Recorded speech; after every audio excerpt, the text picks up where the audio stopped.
আসসালামু আলাইকুম। আজকের ক্লাসে আমরা দেখব হচ্ছে পার্সপেক্টিভ ক্রপ টুল। ওকে? তো আমাদের ক্রপ টুলের এখানে যদি আমরা মাউসের রাইট বাটন ক্লিক করি তাহলে আমরা এর ভিতরে দেখতে পারবো ক্রপ টুলের নিচে পার্সপেক্টিভ ক্রপ টুল। ওকে? তো আমরা যদি কোনো কোনাকুনি হয়ে থাকে কোনো ইমেজ, ঠিক আছে? একটু বাঁকা হয়ে আছে আমরা এটাকে সোজা করতে পারবো। তো চলুন কিভাবে সোজা করব আমরা দেখি। আমরা একটা ইমেজ নিয়ে আসি, ফাইল, ওপেন। এখান থেকে আমরা একটা ইমেজ নিয়ে আসি। জাস্ট হচ্ছে এই যে। ওকে? তো ইমেজটা নিয়ে আসলাম। এখন দেখেন এই ইমেজটার ভিতরে আমরা যদি পার্সপেক্টিভ ক্রপ টুলে ক্লিক দিয়ে আসার পরে আমাদের কিন্তু কার্সরটা এরকম হয়ে গেছে। দেখছেন? প্লাস হয়ে গেছে। এখন আমরা চাচ্ছি এই পোস্টারটাকে সোজা করব। ওকে? বা এই ৩ টাকেই সোজা করব। তো আমি একটাকে সোজা করে দেখাই তাহলেই বুঝতে পারবেন। আমরা এই প্লাসটা আছে, এই প্লাসটা যেখানে ক্লিক দিবেন ওইখানেই হচ্ছে এটা ক্লিক হবে। আমি জাস্ট এই কর্নারিং করে ধরে জাস্ট এখানে একটা ক্লিক দিচ্ছি। এটা জুম করে নিবেন আপনারা যখন নিবেন। ওকে? এখানে একটা ক্লিক দিচ্ছি এবং আমরা এইখানে একটা ক্লিক দিতেছি এবং এইখানে একটা ক্লিক দিছি। এখন ক্লিক দেওয়ার পরে আমি যদি কন্ট্রোল প্লাস দেই, একটু জুম করি, তাহলে দেখেন এই নিচের দিকে কিন্তু আমার একটু অংশ কিন্তু সিলেক্ট হয় নাই। তো এখানে আসলে এই সাইডে ধরলে দেখেন এরো চিহ্ন আসছে, আমরা এটাকে নিচে নামাইতে পারি। দেখছেন? ওর উপরেও তুলতে পারি। ওকে? এই যে। আবার চাইলে হচ্ছে এইদিকে আমরা বাড়াইতে পারি বা হচ্ছে কমাইতে পারি। ওকে? তো আমরা হচ্ছে এরকম কমায়া বাড়ায়া জাস্ট হচ্ছে একটা সিস্টেমে নিয়ে আসি আমরা পিকচারটাকে। ওকে? এই যে এতটুকু রাখলাম। তারপর হচ্ছে আমরা এটাকে আরেকটু উপর দিকে তুইলা দেই। ওকে। তো চলবে আমাদের এতটুকু। ওকে? বাঁকা-তেড়া হইলেও এটা সোজা হয়ে গেল। আরেকটা বিষয়, এর ভিতরে যে গ্রিড গুলা দেখতে পারতেছেন, এই যে গ্রিডের মতো দেখা যাচ্ছে ডট, ডট। এই ডট, ডটটা যদি আমরা শো গ্রিডটা তুইলা দেই তাহলে দেখা যাবে না। শুধুমাত্র এই আমাদের বর্ডারটাই দেখা যাবে। আর এইটা যদি আমরা ক্লিক দিয়া রাখি তাহলে এই পুরাটাই দেখা যাবে। ওকে? তো এখন আমরা কন্ট্রোল মাইনাস দেই। ছোট করি এটাকে, ইমেজটাকে এই যে মাইনাস করলাম। দেখছেন এইটুকু হাইলাইট হয়ে আছে। আর বাকি সব অংশ কিন্তু একটু হালকা হয়ে আছে, মানে হচ্ছে ডার্ক হয়ে আছে। দেখছেন? তো এটাই যদি আমাদের সিলেক্ট করা, এটা আমাদের বোঝানোর জন্যই জাস্ট এরকম করছে সফটওয়্যারটা। ওকে?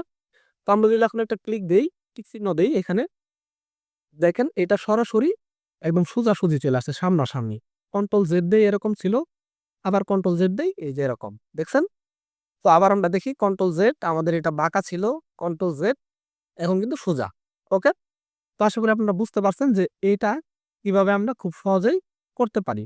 তো কন্ট্রোল জেড এ আসি আমরা আবার। এখন আরেকটা বিষয় হচ্ছে আমরা যদি কোনো কিছু ক্রপ টুল করলাম, ওকে? এই যে দেখেন ক্রপটা করি। আমি এখন পুরাটাই নিলাম। ওকে? এই যে নিয়ে নিলাম। এদিকে একটু বেশি আসছে, জাস্ট কর্নারে ধইরেও কিন্তু সরাইতে পারবেন। ওকে? জাস্ট কর্নারে ধরে একটু সরাইলাম। বাঁকা হয়ে গেলেও কর্নারে ধইরা একটু সরাইতে পারবেন এরকম কইরা। ওকে? এখানে একটু এরকম করলাম। তো এটা আমাদের হইলো। এখন আমরা যদি এটাকে একটা টিক চিহ্নটা দেই আগে। ওকে? দেখেন। টিক চিহ্নটা দেওয়ার পরে এটা কিন্তু আমাদের একদম এই যে নষ্ট হয়ে গেছে। নষ্ট হয়েছে কেন? আমাদের এইখানে আগে থেকেই কিছু পিক্সেল উইঠা ছিল। দেখছেন? এখানে ৪২৬, ৬৯৮, ৭২। এই পিক্সেলটা আগে থেকেই ছিল। তো কন্ট্রোল জেড দিয়ে আমরা এইটা বোঝানোর জন্য এটা কন্ট্রোল জেড এ আসে আবার। এখন যদি আমরা আবার এটাকে নিব। নেওয়ার আগে আমরা কি করব? এই যে ক্লিয়ার লেখা আছে এখানে, এই ক্লিয়ার কইরা দিবেন। তাহলে এটা যেন ০০ থাকে। যদি এটা ক্লিয়ার না থাকে তাহলে কি হবে? আপনি যতবারই নিবেন, টিক চিহ্ন দিবেন, অতবারই এখানে যে পিক্সেলটা ওইটা থাকবে, হাইট আর উইডথ আর হাইট এটা সম্পূর্ণটাই কিন্তু এখানে দেখা যাবে। মানে ওরকমই হয়ে যাবে। এখন এটা ক্লিয়ার করা না। জাস্ট এখন যদি আমি নেই, দেখেন এখানে ক্লিক দিলাম, এখানে ক্লিক দিলাম, এখানে ক্লিক দিলাম। এখন যদি আমি টিক চিহ্ন দেই, দেখেন এখন কিন্তু ঠিক আছে। এখন আমরা আরেকটা জিনিস দেখি, সেটা হচ্ছে এইখানে এটার কাজটা তাহলে কি? এখন আমাদের ক্লিয়ার এর পাশে দেখেন আরেকটা ফ্রন্ট ইমেজ। এইটাতে যদি আমরা ক্লিক দেই তাহলে দেখেন ১২৯১ পিক্সেল, এটা হচ্ছে উইডথ, মানে এই পিকচারের উইডথ। হাইট, এটা হচ্ছে আমাদের এই পিকচারের হাইট ৭৪৩ পিক্সেল। আর রেজোলিউশনটা হচ্ছে আমাদের এই পিকচারের রেজোলিউশন ৭২। ওকে? দেখেন আমরা যদি এই যে আমাদের রেক্টেঙ্গুলার টুল নিয়ে যদি এটা সিলেক্ট করি পুরাটাই, দেখেন কর্নারে কিন্তু আমাদের উইডথ আর হাইটটা উঠছে। দেখছেন? সেইম একই। ওকে? তো আমরা যখন পার্সপেক্টিভ ক্রপ টুলে থাকবো তখন অবশ্যই আমাদের এখানে কোনো উইডথ, হাইট, রেজোলিউশন এগুলা থাকে, এগুলো আমাদের এইখানে ক্লিক দিয়ে জাস্ট ক্লিয়ার করে নিতে হবে। যদি ক্লিয়ার করা না থাকে, এখানে কোনো ১ পিক্সেল উল্টা থাকে, তাহলে যদি আমরা পার্সপেক্টিভ করার পরে যদি একবার টিক চিহ্ন দিয়ে ফেলি তাহলে দেখবেন আমাদের কিন্তু এটা নষ্ট হয়ে যাবে। ওকে, তো আশা করি সবার এটা মনে থাকবে। আমরা যদি কন্ট্রোল জেড যাই, কন্ট্রোল জেড, ঠিক আছে, তো জেড, তো সেই ক্ষেত্রে অবশ্যই আমরা 5 টিপ টুলসে যখন এই যে আমাদের আগের যে পিক্সেলটা ছিল সেটা হচ্ছে এটার পিক্সেলটা ছিল, ঠিক আছে, এই যে এটা নেওয়ার সময় আমাদের যে পিক্সেলটা এখানে উঠছিল দেখেন, এইটা আমরা নিছি না, এই পিক্সেলটা ওইটা আছে না আগের পিক্সেলটা, এখন যদি ঠিক চিহ্ন দিই দেখেন এটা কিন্তু নষ্ট হয়ে গেছে।